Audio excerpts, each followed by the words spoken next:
ओम नमः शिवाय। श्री शिव पुराण की आगे की कथा सुनते हैं। ब्राह्मण बोले, नारी, सौभाग्य की बात है कि भगवान शंकर की कृपा से शिव पुराण इस वैराग्य युक्त कथा को सुनकर तुम्हें समय पर चेत हो गया है। ब्राह्मण पत्नी, तुम डरो मत, भगवान शिव की शरण में जाओ। शिव की कृपा से सारा पाप तत्काल नष्ट हो जाता है। मैं तुमसे भगवान शिव की कीर्ति कथा से युक्त उस परम वस्तु का वर्णन करूंगा, जिससे तुम्हें सदा सुख देने वाली उत्तम गति प्राप्त होगी। शिव की उत्तम कथा सुनने से ही तुम्हारी बुद्धि इस तरह पश्चाताप से युक्त एवं शुद्ध हो गई है। साथ ही तुम्हारे मन में विषयों के प्रति वैराग्य हो गया है। पश्चाताप ही पाप करने वाला पापियों के लिए सबसे बड़ा प्रायश्चित है। सत्पुरुषों ने सबके लिए पश्चाताप को ही समस्त पापों का शोधक बताया है। पश्चाताप से ही पापों की शुद्धि होती है। जो पश्चाताप करता है वही वास्तव में पापों का प्रायश्चित करता है, क्योंकि सत्पुरुषों ने समस्त पापों की शुद्धि के लिए जैसे प्रायश्चित का उपदेश किया है, वह सब पश्चाताप से संपन्न हो जाता है। जो पुरुष विधि पूर्वक प्रायश्चित करके निर्भय हो जाता है पर अपने कुकर्म के लिए पश्चाताप नहीं करता, उसे प्रायः उत्तम गति नहीं प्राप्त होती। परंतु जिसे अपने कुकृत्य पर हार्दिक पश्चाताप होता है, वह अवश्य उत्तम गति का भागी होता है, इसमें संशय नहीं है। इस शिव पुराण की कथा सुनने से जैसी चित्त शुद्धि होती है, वैसी ही दूसरे उपायों से नहीं होती। जैसे दर्पण साफ करने पर निर्मल हो जाता है, उसी प्रकार इस शिव पुराण की कथा से चित्त अत्यंत शुद्ध हो जाता है, इसमें संशय नहीं है। मनुष्य के शुद्ध चित्त में जगदम्बा पार्वती सहित भगवान शिव विराजमान रहते हैं। इससे वह विशुद्धात्मा पुरुष श्री सांब सदाशिव के पद को प्राप्त होता है। इस उत्तम कथा का श्रवण समस्त मनुष्यों के लिए कल्याण का बीज है। अतः यथोचित मार्ग से इसकी आराधना अथवा सेवा करनी चाहिए। यह भव बंधन रूपी रोग का नाश करने वाली है।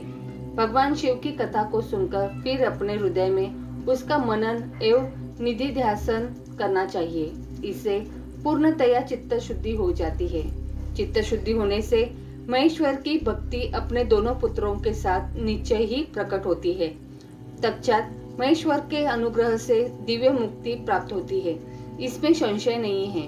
जो मुक्ति से वंचित है उसे पशु समझना चाहिए, क्योंकि उसका चिंतन माया के बंधन में आसक्त है। वह निश्चय ही संसार बंध से मुक्त नहीं हो पाता। ब्राह्मण पत्नी, इसलिए तुम विषयों से मन को हटा लो और भक्ति भाव से भगवान शंकर की इस परम पावन कथा को सुनो। परमात्मा शंकर की इस कथा को सुनने से तुम्हारे चित्त की शुद्धि होगी और इससे तुम्हें मोक्ष की प्राप्ति हो जाएगी। जो निर्मल चित्त से भगवान शिव के चरणार बिंदुओं का चिंतन करता है, उसकी एक ही जन्म में मुक्ति हो जाती है। यह मैं तुमसे सत्य सत्य कहता हूँ। सूत जी कहते हैं, शौनक, इतना कहकर वे श्रेष्ठ शिव भक्त ब्राह्मण चुप हो गए। उनका हृदय करुणा से आर्द्र हो गया था। वे शुद्ध चित्त महात्मा भगवान शिव के ध्यान में मग्न हो गए। तदंतर बिंदुगक की पत्नी चंचुला मन ही मन प्रसन्न हो उठी। ब्राह्मण का उक्त उपदेश सुनकर उसके नेत्रों में आनंद के आंसू छलक आए थे। वह ब्राह्मण पत्नी चंचुला हर्ष भरे हृदय से उन श्रेष्ठ ब्राह्मण के दोनों चरणों में गिर पड़ी और हाथ जोड़कर बोली, मैं कृतार्थ हो गई। तत्पश्चात उठकर वैराग्य युक्त उत्तम बुद्धि वाली वह स्त्री, जो अपने पापों के कारण आतंकित थी, उन महान शिव भक्त ब्राह्मण से हाथ जोड़कर गदगद वाणी में बोली। चंचुला ने कहा, ब्राह्मण, शिव भक्तों में श्रेष्ठ स्वामी आप धन्य हैं, परमार्थदर्शी है और सदा परोपकार से लगे रहते हैं, इसलिए श्रेष्ठ साधु पुरुषों में प्रशंसा के योग्य है। साधु, मैं नरक के समुद्र में गिर रही हूँ, आप मेरा उद्धार कीजिए। पौराणिक अर्थ तत्व से संपन्न जिस सुंदर शिव पुराण की कथा को सुनकर मेरे मन में संपूर्ण विषयों से वैराग्य उत्पन्न हो गया है। इस शिव पुराण को सुनने के लिए इस समय मेरे मन में बड़ी श्रद्धा हो रही है। सूत जी कहते हैं, ऐसा कहकर हाथ जोड़ उनका अनुग्रह पाकर चंचुला उस शिव पुराण की कथा को सुनने की इच्छा मन में लिए उन ब्राह्मण देवता की सेवा में तत्पर हो गई, वहां रहने लगी। तदंतर शिव भक्तों में श्रेष्ठ और शुद्ध बुद्धि वाले उन ब्राह्मण देव ने उसी स्थान पर उस स्त्री को शिव पुराण की उत्तम कथा सुनाई। इस प्रकार उस गोकर्ण नामक महाक्षेत्र में उन्हीं श्रेष्ठ ब्राह्मण से उसने शिव पुराण की वह परम उत्तम कथा सुनी, जो भक्ति, ज्ञान और वैराग्य को बढ़ाने वाली तथा मुक्ति देने वाली है। उस परम उत्तम कथा को सुनकर वह ब्राह्मण पत्नी अत्यंत कृतार्थ हो गई। उसका चित्त शीघ्र ही शुद्ध हो गया। फिर भगवान शिव के अनुग्रह से उसके हृदय में शिव के सगुण रूप का चिंतन होने लगा। इस प्रकार उसने भगवान शिव में लगी रहने वाली उत्तम बुद्धि पाकर शिव के सच्चिदानंदमय स्वरूप का बारंबार चिंतन आरंभ किया। तत्पश्चात समय के पूरे होने पर भक्ति, ज्ञान और वैराग्य से युक्त हुई। चंचुला ने अपने शरीर को बिना किसी कष्ट के त्याग दिया। इतने में ही त्रिपुर शत्रु भगवान शिव का भेजा हुआ एक दिव्य विमान द्रुत गति से वहां पहुंचा, जो उनके अपने गणों से संयुक्त और भांति भांति के शोभा साधनों से संपन्न था। चंचुला उस विमान पर आरूढ़ हुई और भगवान शिव के श्रेष्ठ पार्षदों उसे तत्काल शिवपुरी में पहुंचा दिया। उसके सारे मल धुल गए थे। वह दिव्य रूप धारिणी दिव्यांगना हो गई थी। उसके दिव्य अवयव उसकी शोभा बढ़ाते थे। मस्तक रूप पर अर्धचंद्रमा मुकुट धारण किए वह गौरांगी देवी शोभाशाली दिव्य आभूषणों से विभूषित थी। शिवपुरी में पहुंचकर उसने सनातन देवता त्रिनेत्रधारी महादेव जी को देखा। सभी मुख्य मुख्य देवता उनकी सेवा में खड़े थे। गणेश, भृंगी, नदीश्वर तथा वीरभद्रेश्वर आदि उनकी सेवा में उत्तम भक्ति भाव से उपस्थित थे। उनकी अंग कांति करोड़ों सूर्यों के समान प्रकाशित हो रही थी। कंठ में नील चिन्ह शोभा पाता था। 5 मुख और प्रत्येक मुख में 3-3 नेत्र थे। मस्तक पर अर्धचंद्राकार मुकुट शोभा देता था। उन्होंने अपने वामांग भाग में गौरी देवों को बिठा रखा था, जो विद्युत पुंज के समान प्रकाशित थी। गौरीपति महादेव जी की कांति कपूर के समान गौर थी। उनका सारा शरीर श्वेत भस्म से भाषित था। शरीर पर श्वेत वस्त्र शोभा पा रहे थे। इस प्रकार परम उज्जवल भगवान शंकर का दर्शन करके वह ब्राह्मण पत्नी चंचुला बहुत प्रसन्न हुई। अत्यंत प्रीति युक्त होकर उसने बड़ी उतावली के साथ भगवान को बारंबार प्रणाम किया। फिर हाथ जोड़कर वह बड़े प्रेम, आनंद और संतोष से युक्त हो विनीत भाव से खड़ी हो गई। उसके नेत्रों से आनंदाश्रुओं की अविरल धारा बहने लगी तथा संपूर्ण शरीर में रोमांच हो गया। उस समय भगवती पार्वती और भगवान शंकर ने उसे बड़ी करुणा के साथ अपने पास बुलाया और सौम्य दृष्टि से उसकी ओर देखा। पार्वती जी ने तो दिव्य रूप धारिणी बिंदु प्रिया चंचुला को प्रेम पूर्वक अपनी सखी बना लिया। वह उस पर अमानंदन ज्योति स्वरूप सनातन धाम में अविचल निवास पाकर दिव्य सुख से संपन्न हो अक्षय सुख का अनुभव करने लगी। सुज्जी बोले, शौनक, एक दिन परमानंद में निमग्न हुई चंचुला ने उमा देवी के पास जाकर प्रणाम किया और दोनों हाथ जोड़कर वह उनकी स्तुति करने लगी। चंचुला बोली, गिरिराज नंदन जी, स्कंद माताओं में मनुष्य में सदा आपका सेवन किया है। समस्त सुखों को देने वाली शंभु प्रिय आप ब्रह्म स्वरूपिणी हैं। विष्णु और ब्रह्मा आदि देवताओं द्वारा सेव्य है। आप ही सगुणा और निर्गुणा है तथा आप ही सुषमा सच्चिदानंद स्वरूपिणी आद्य प्रकृति है। आप ही संसार की सृष्टि, पालन और संहार करने वाली है। तीनों गुणों का आश्रय भी आप ही है। ब्रह्मा, विष्णु और महेश्वर इन तीनों देवताओं का आवास स्थान तथा उनकी उत्तम प्रतिष्ठा करने वाली पराशक्ति आप ही है।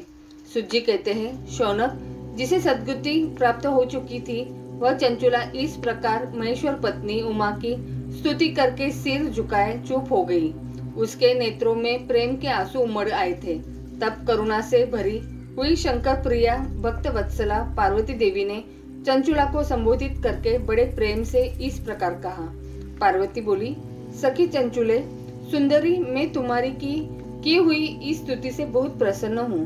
बोलो, क्या वर मांगती हो? तुम्हारे लिए मुझे कुछ भी अदेय नहीं है।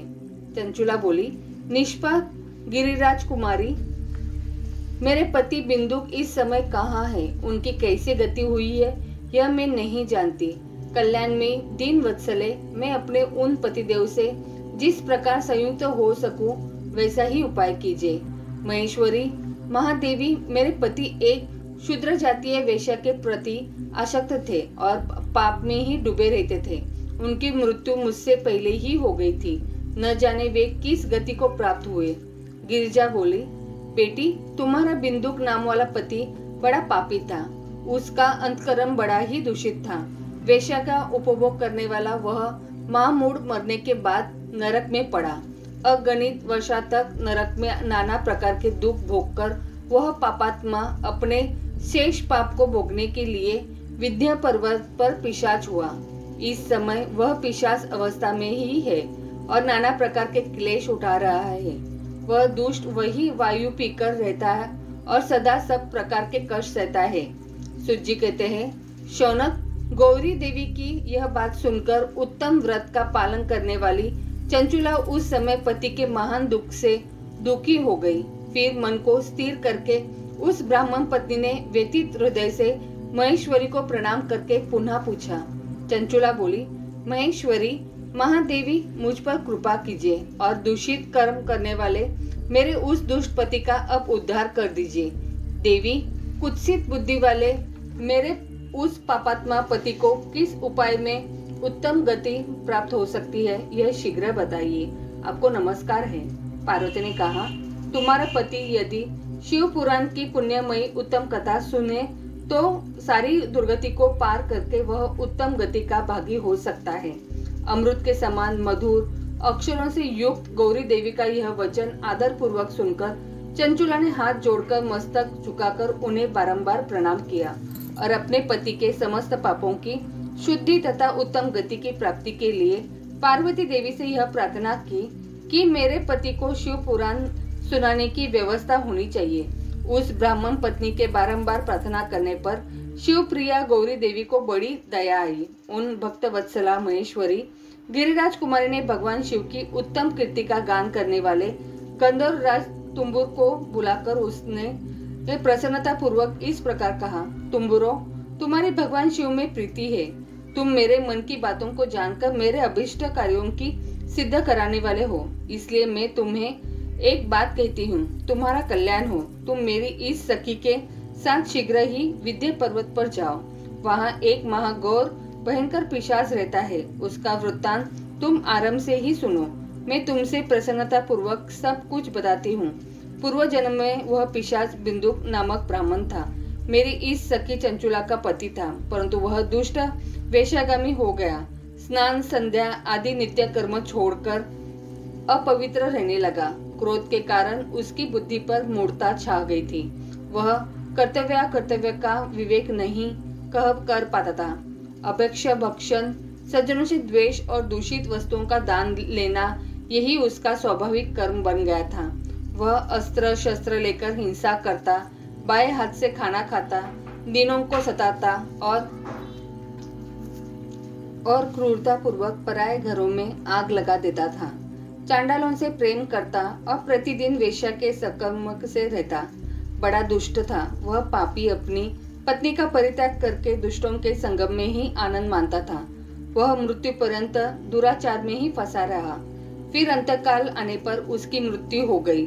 वह पापियों के भोग स्थान घोर यमपुर में गया और वहां बहुत से नरकों का उपभोग करके वह दुष्टात्मा जीव इस समय विंध्य पर्वत पर पिशाच बना हुआ है। वही वह दुष्ट पिशाच अपने पापों का फल भोग रहा है।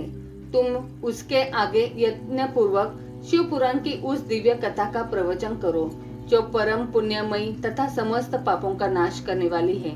शिव पुराण की कथा का श्रवण सबसे उत्कृष्ट पुण्य कर्म है। उससे उसका हृदय शीघ्र ही समस्त पापों से शुद्ध हो जाएगा और वह प्रेत योनियों का परित्याग कर देगा। उस दुर्गति से मुक्त होने पर बिंदुक नामक पिशाच को मेरी आज्ञा से विमान पर बिठाकर तुम भगवान शिव के समीप ले जाओ। सुजी कहते हैं, शौनक, महेश्वरी उमा के इस प्रकार आदेश देने पर कंदर राज तुम्बुरु मन ही मन बड़े प्रसन्न हुए। उन्होंने अपने भाग्य की सराहना की। तत्पश्चात उस पिशाच की सती साध्वी पत्नी चंचुला के साथ विमान पर बैठकर नारद की प्रिय मित्र तुम्बुर वेग पूर्वक विंध्याचल पर्वत पर गए, जहाँ वह पिशाच रहता था। वहां उन्होंने उस पिशाच को देखा। उसका शरीर विशाल था, थोड़ी बहुत बड़ी थी। वह कभी हंसता, कभी रोता और कभी उछलता था। उसकी आकृति बड़ी विकराल थी। भगवान शिव की उत्तम कीर्ति का गान करने वाले महाबली तुम्बुर ने उस अत्यंत भयंकर पिशाच को पाशन द्वारा बांध लिया।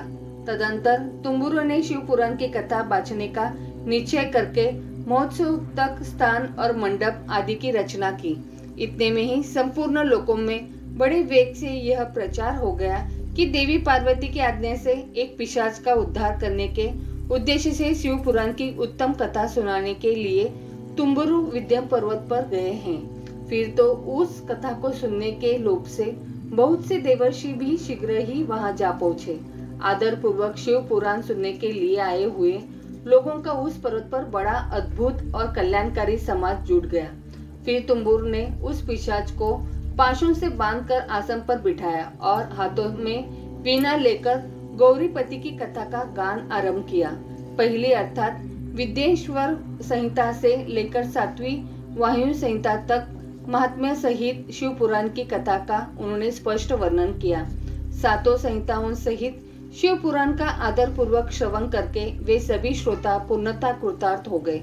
उस परम पुण्य में शिव पुराण को सुनकर उस पिशाच ने अपने सारे पापों को धोकर उस पैशाचिक शरीर को त्याग दिया। फिर तो शीघ्र ही उसका रूप दिव्य हो गया। अग कांति गौरव वर्णन की हो गई। शरीर पर श्वेत वस्त्र तथा सब प्रकार के पुरुषोचित आभूषण उसके अंगों को उदासित करके लगे। वह त्रिनेत्रधारी चंद्रशेखर रूप हो गया। इस प्रकार दिव्य देहधारी होकर श्रीमान बिंदुक अपनी प्राण वल्लभा चंचुला के साथ स्वयं भी पार्वती वल्लभ भगवान शिव का गुणगान करने लगा।